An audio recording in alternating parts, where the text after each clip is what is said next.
शरणागत जो होता है उसमें ये चार बातें बहुत जोर से जागृत होती है। सबसे पहली बात, निरंतर भगवान का स्मरण छूट नहीं सकता। नींद आई तो सुसुप्ति में चला गया, जरा भी जागृत हुआ तो मंत्र चल रहा है, नाम चल रहा है, चलाना नहीं पड़ता। क्यों? शरणागत है। थोड़े दिन अभ्यास कर लो, ऐसा होने लगेगा। देखो इतने लोग बैठे हैं, आप सो के उठते हो तो आपका पहला चिंतन क्या होता है? क्या मंत्र होता है? भगवान का नाम प्रियालाल आते हैं आपके चिंतन में? क्या आता है चिंतन? पहला चिंतन। अगर पहला चिंतन प्रभु है तो शरणागति पुष्ट हो रही। सो के उठे, चल क्या रहा है? अगर प्रभु नहीं तो अभी शरणागति नहीं। पहला लक्षण। हमें लगता है कि आप लोग अनमोखिए होंगे, आप लोग शरणागत हैं कि आप जब सो के उठे तो आपका मंत्र चल रहा है, नाम चल रहा है, चतुरासी जी का कोई पद चल रहा है, या फिर ये चिंतन चल रहा है, राधा राधा राधा, चलो जल्दी स्नान करके फिर सत्संग में चलना है। फिर ये भागवतिक चिंतन, हमें लगता है कि ये दूसरी कोटि का चिंतन होगा, चलो स्नान करते हैं फिर। ऐसा पहला चिंतन होगा श्री जी का। ऐसा होता है? आप लोग देखिए, ऐसा होता है कि आप सो के उठे, आपका चिंतन श्री जी का चालू है? पक्का? आप लोग देख लीजिए, अगर ऐसा है तो उसका परिणाम निश्चिंतता, निर्भयता, निशोकता निश्चित जागृत हो जाएगी। और उसी का प्रातःकालीन उठने पर चिंतन चलेगा जो शयन के समय गाढ़ चिंतन करते हुए सोया है। ऐसे सुषुप्त के समय बिल्कुल ठीक वही अवस्था। अगर आप जो चिंतन कर रहे हैं तो जगते ही वही चिंतन आएगा ये। और अगर जीवन भर भजन किए हो तो मरते समय वही चिंतन आएगा पक्का। जैसे जगते समय ऐसे मरते समय। इसीलिए भक्त निश्चिंत हो जाता है शरणागत। पहला, शरणागति का जांच करो हृदय में, भगवान का निरंतर चिंतन, प्रभु का निरंतर भजन। अगर नहीं हो रहा तो किसी अन्य का आश्रय लियो, वस्तु का, व्यक्ति का, स्थान का, भोग का। लिख लो आप दिमाग में चाहे कागज में। उस आश्रय का मिटिया मेट हुए बिना शरणागति पुष्ट नहीं होगी। आप अगर ईमानदारी से छोड़ दो तो छोड़ दो, नहीं भगवान फिर जो कहते हैं ना कि जो मेरा होता मैं, फिर उनका जो ऑपरेशन होगा वो शायद है कि सह ना पाओ, क्योंकि शरणागत हो छोड़ेंगे नहीं। वचन से भी शरणागत हो आप छोड़ेंगे नहीं, तो उनका स्वभाव हम आपको बता रहे हैं। और हर ऑपरेशन बेहोश होके होता है। हमारे प्रभु ऑपरेशन होश का इंजेक्शन लगा करते हैं। पहले होश का इंजेक्शन, पूरी चेतना, फिर ऑपरेशन करते हैं, क्योंकि जड़ से मिटाना है। निरंतर भजन क्यों नहीं होता? इसका उत्तर है आपका कोई अन्य आश्रय है। कोई है व्यक्ति, वस्तु, स्थान, पदार्थ, पद, कुछ है जिसको तुम भजन से भी अधिक मानते हो, प्रभु से भी अधिक मानते हो, इसीलिए आपका भजन नहीं होता। जो सर्वतोभावेन शरणागत है, भजन करना नहीं पड़ता, भजन होता है। चलना प्रदक्षिणा होती, बोलना स्तोत्र होता है, सोना समाधि होती है, भोजन पाना यज्ञ होती है, हर चेष्टा उनकी भजन होती है। दूसरा, अपने प्रभु से कुछ ना चाहें, यहां तक कि मोक्ष भी ना चाहें। क्यों चाहें? क्या आप जानते नहीं हो कि क्या करना है? सर्वज्ञ हो, जब जो चाहे करो, हम राजी हैं। पहला, निरंतर भगवान का भजन। दूसरा, अपने प्रभु से कोई भी मांग ना रखना, शर्त ना रखना। जो शर्त होता है वो प्रेम नहीं होता। प्रेम में कोई शर्त नहीं होती, सौदेबाजी नहीं होती। प्रेम में सौदेबाजी नहीं होती, सौदेबाजी प्रेम नहीं होता, पक्की बात सुनो। तीसरा, प्रभु के हर विधान में आनंदित होना। प्रभु के हर विधान में आनंदित कौन होता है? शरणागत। नहीं तो विधान की जांच होती है, अनुकूल है कि प्रतिकूल। प्रतिकूल है तो नो नो नो।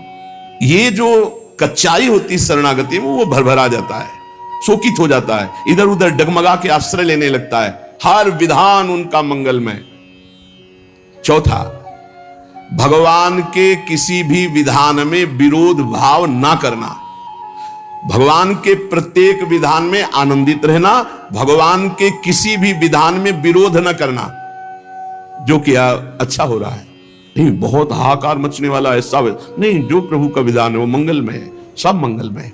चार बातें शरणागति में आती। निरंतर भजन, किसी भी तरह की भगवान से कोई शर्त चाह नहीं, उनके हर विधान में आनंदित रहना, भगवान के विधान को प्रतिकूल मान करके विरोध भाव नाना, विपरीत भावना नाना। अब निश्चिंत हो जाओ, तुम्हारी जिम्मेवारी श्री भगवान ने ले ली, शरणागत हो। अब तुम्हें किसी भी तरह का दुख आवे तो उबना नहीं है। वो सुख है, दुख रूप लेके आ रहा है। जैसे माया दुख भेजती सुख रूप में, पार्सल में ऊपर लिखा होता है सुख, और जब खोलो अंदर तो होता है दुख। जिसे तुम सुख समझते हो ये सुख नहीं, सुख की छाया है, समझ पड़ती नहीं है, गिरधर की माया है, भारी दुख है। दुखालयम शाश्वतम में जो भी पोस्ट आता है आपके पास वो दुखद ही है। माया भेजती है सामने वस्तु व्यक्ति स्थान, उसके परिणाम में अशांति, दुख और आपके भजन की हानि पक्का। ये देख लीजिए, जन्म भर भगवान के साथ अर्जुन जी रहे हर समय, लेकिन गीता का उपदेश प्रारंभ हुआ शिष्यस्ते हम साधिमाम त्वाम प्रपन्नम। प्रपन्न से ही ज्ञान की उत्पत्ति होती है। जो भगवान की शरणागति, उसी से शुद्ध ज्ञान होता है। तब तक भगवान अंदर बैठे हैं, ज्ञान प्रकाशित नहीं करेंगे। जैसे अर्जुन जी के साथ रहते हुए गीता का उपदेश कब दिया? जब अर्जुन जी ने कहा शिष्यस्ते हम साधिमाम त्वाम प्रपन्नम, मैं आपका शिष्य हूं, आपका शरणागत हूं, आप मुझे ज्ञान। भगवान गीता जी, ज्ञान का फल क्या हुआ? बोले नष्टो मोहा स्मृतिर्लब्धा तत्प्रसादान्मयाच्युता। मोह का नाश हो गया, स्मृति जागृत हो गई आपके कृपा प्रसाद से, हे गोविंद, हे अच्युत। तो इसी प्रकार हमारे अंदर भी सब ज्ञान जागृत हो जाएगा, पहले हम भगवान की शरणागत हों। त्वाम प्रपन्नम, भगवान का सर्व समर्पण भाव ही सब दिव्यताएं जागृत करता है। भगवान के प्रति जितना समर्पित होते जाओगे उतने दिव्य ज्ञान होता चला जाएगा, और जो चीजें आपकी दुर्गति कराने वाली हैं वो सब भस्म होती चली जाएंगी। जब कुछ नष्ट होने लगे तो क्षोभ मत करना, वो नष्ट जरूरी था होना, ये बात दिमाग में बैठा लो। कुछ पकड़े मत रहना, क्योंकि भगवान को जो लगेगा वो हटा देंगे, वो नष्ट कर देंगे। जो वस्तु भगवान नष्ट करे तो जान लो परम मंगल विधान, ये वस्तु हमें भगवत प्राप्ति में बाधा पहुंचा देती, इसलिए भगवान ने उसे नष्ट कर दिया। भगवान को समर्पित वस्तु के नष्ट होने में तुम्हें क्यों जलन हुई? क्योंकि तुमने तो भगवान को अपना सर्वस्व मानकर समर्पित कर दिया। अब तुम्हारे पास अपना कहलाने के लिए सिर्फ भगवान है, और भगवान की सब वस्तु जब जो चाहे हटा ले, जब जो चाहे रख ले। जरा इस पर विचार करो। आप राजी हो शरणागत? आपके पास अपना कहने वाला शब्द केवल भगवान के लिए है, और जो भी कुछ आपके पास है वो सब भगवान का है। वो चाहे अभी बुला ले, चाहे वर्षों रखे, चाहे अभी नष्ट कर ले, चाहे और बढ़ा दे। क्या राजी हो इस बात में शरणागति पर? अंदर से देख लो, तुमने तो दे दिया भगवान को, और तुम्हारा था कब, और वो था कौन, तुम्हें पता है? नहीं पता। इसी अज्ञान का नाश करने के लिए पहले ये बात स्वीकार करो, अपना कहने के लिए हमारे पास अब एक बात रह गई है, प्रभु। हमारे पास जो कुछ है, शरीर, मन, प्राण, आत्मा, परिवार, धन, संपत्ति, सब प्रभु को दे दिया। शुभम तविवाश्रिता। अब जब प्रभु को दे दिया तो जब मन आवे तब ले ले। जैसे हम अपने घर की कोई वस्तु किसी को दे दिया, वो कह रहा है रखे रहो, हम ले लेंगे। अब जब कभी वो ले ले तो ईमानदारी से हमको दुख नहीं होना चाहिए, क्योंकि हमने उसको दे दिया। अब आप देख लीजिए, तुम जो भी करते हो वो मेरे को समर्पित कर दो। एक एक बात समझ लो। यहां यत करो से कहा है, ये करो ऐसा नहीं कहा। तुमसे जो भी हो रहा है तुम भगवान को समर्पित करो। पहला काम ये, हम शरण में जा रहे हैं, सर्वधर्मान परित्यज्य। हम भगवान की शरण की तरफ यात्रा कर रहे हैं। यत करोषि, ये तो सर्वाणि कर्माणि मयि सन्न्यस्य मत्पराः, मेरे परायण होकर सारे कर्म मेरे को समर्पित कर। क्या जाता है? तुम जो कर रहे हो, ऑफिस जा रहे हो, नौकरी कर रहे हो, किसानी कर रहे हो, व्यापार कर रहे हो, 8-10 घंटे जो कर रहे हो उसमें बीच बीच में भगवत स्मरण करो, और पूरे 8 घंटे भगवान को समर्पित कर दो। कितना बढ़िया साधना बन रही। और जब भगवान को समर्पित करने की बात रहेगी तो स्मृति रहेगी भगवान की। यत करोषि, तुम सारे के सारे कार्य मेरे को समर्पित कर दो। यत माने जो कर रहे हो। तो क्या उसमें पापाचरण भी होता है क्या? तो क्या भगवान के लक्ष्य रखने वाले उपासक में पाप वासना वाली बातें रहती है क्या? इसका मतलब सत्संग सुना नहीं, इसका मतलब सतमार्ग में भी तुम्हारा प्रवेश नहीं हुआ। नहीं तो ये प्रश्न ही नहीं उठता कि भगवत मार्ग में चलने वाले का कदम कुमार्ग में चला जाएगा। भूल न दे ही कुमार्ग पाऊं। छोटी मोटी अगर कभी कोई त्रुटि गलती हुई तो पश्चाताप की अग्नि में भस्म हो जाता है। वो भगवान को समर्पित गंदे आचरण नहीं करता, वो प्रार्थना करता है, प्रभु ये त्रुटि हो गई हमसे, हे नाथ इसको संभाल दो, मेरे बस की बात नहीं। वो भी इस तरह से प्रार्थना पूर्वक समर्पित है। यद करोषि और यदर्शनासि, जो भी तुम्हारी जिह्वा में, रसेंद्री में जाए, पानी जाए, भोजन जाए, बिना भगवान को अर्पित किए नहीं जाना चाहिए। अभी शरणागति पुष्ट हो जाएगी। जो भी कार्य करो भगवत समर्पित करो। एक स्थिति आती है जहां भगवत समर्पित करना नहीं पड़ता, स्वयं होता रहता है। वो होता है तन, मन, वाणी और अहम, इनका समर्पण जिनका हो चुका है पूर्ण रूप से। अब उनका यह नहीं होता कृष्णार्पणमस्तु, ये तो प्रारंभिक, पर ये जब तक स्थिति नहीं है तब तक प्रारंभिक दशा में ही हो। हर समय भगवदाकार स्थिति, कौन किसको समर्पण करे, ये स्थिति जब तक नहीं तब तक सिद्ध बनने की कोशिश न करे। आचरण जैसा आज्ञा हो रही शास्त्र की वैसे चले तो स्थिति आ जाएगी। यदश्नाशी, बिना भगवान को अर्पित किए कुछ नहीं खाना। भगवान आदेश करें जो पा रहे हो वो मेरे को अर्पित करो पहले। यदि शुद्ध शरणागति प्राप्त करना है तो जो कर्म कर रहे हो पहले, ये तो सर्वाणि कर्माणि भगवान कह रहे हैं, यत् करोषि, जो कर रहे हो मेरे को अर्पित करो। जो खा रहे हो वो मेरे को अर्पित करो। कुछ भी ऐसा खाओ मती जो भगवान को अर्पित नहीं कर सकते, ऐसा करो मती जो भगवान को अर्पित नहीं कर सकते। यज्जुहोषि, अब जो भी तुम भागवतिक आचरण करते हो, हवन यज्ञ आदि, तो बोले हम तो हवन नहीं करते, हम तो यज्ञ नहीं करते। यज्ञानाम जप यज्ञोस्मि, यज्ञों में सबसे बड़ी यज्ञ है जप यज्ञ। तो आप जो ये जप यज्ञ कर रहे हैं ये भगवान को अर्पित करो। भगवान कह रहे हैं ददाशी, जो तुम दान देते हो, दूसरों की सेवा करते हो, उसके भोक्ता मत बनो, कर्ता मत बनो। कर्ता कैसे नहीं बनोगे?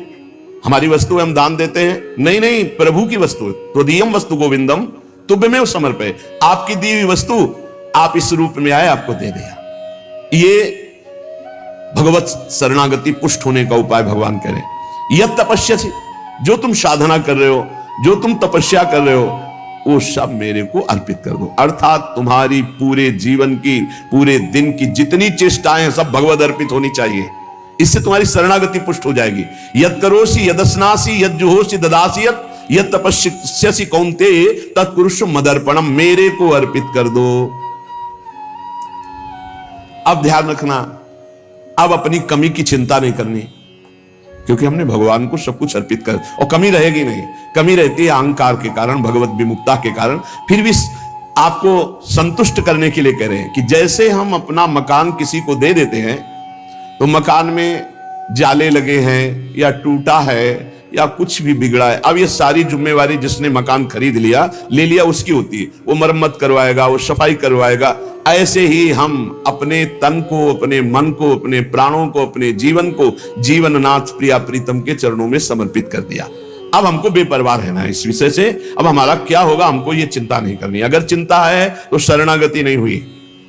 अगर ये चिंता है कि मेरा क्या होगा तो शरणागति नहीं हुई। सोचो, संसार में कोई तुम्हें प्यार नहीं करता, मान लो बात।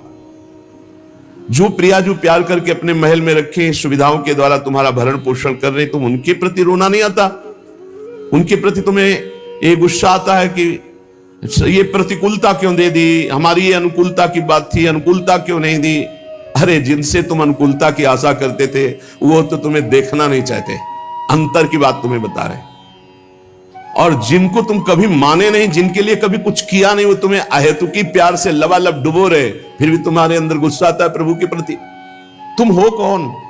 अरे तुम भगवद अंश हो, भगवान के द्वारा शरीर दिया गया, भगवान के द्वारा सारी व्यवस्था दी गई, तुम्हारा अस्तित्व ही श्री भगवान है। समर्पित हो जाओ तो फिर चिंता भी खत्म हो जाएगी, सब कुछ उनकी कृपा से हो जाएगा। तुम चिंता मत करो, चिंतन करो। भगवान हमें मोक्ष दे दे, भगवान हमें स्वर्ग दे दे, भगवान हमें अनुकूलता दे दे, भगवान हमें अमुक वस्तु दे दे, ऐसा सोचने वाला समर्पण नहीं हुआ, अभी शरणागत नहीं हुआ। सर्व समर्पण में ये सोच ही नहीं रह जाती। जब तक अहंकार है तब तक समर्पण का नाटक है, समर्पण नहीं। अहंकार है वहां सर्व समर्पण नहीं है। इसीलिए ये सब प्रश्न और सब चिंताएं, शोक, इनकी गुंजाइश नहीं। शरणागत के पास कोई भी किसी भी तरह की चिंता और संशय वृत्ति नहीं रहती।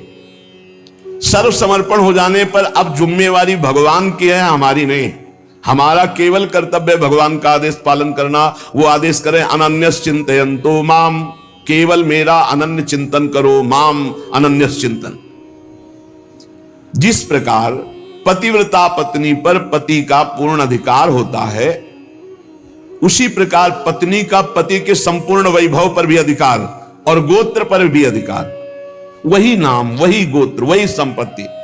जिसके जीवन में भगवान के प्रति समर्पण आ गया तो उसकी ठसक हो जाती है, तुम किस गोत्र के हो।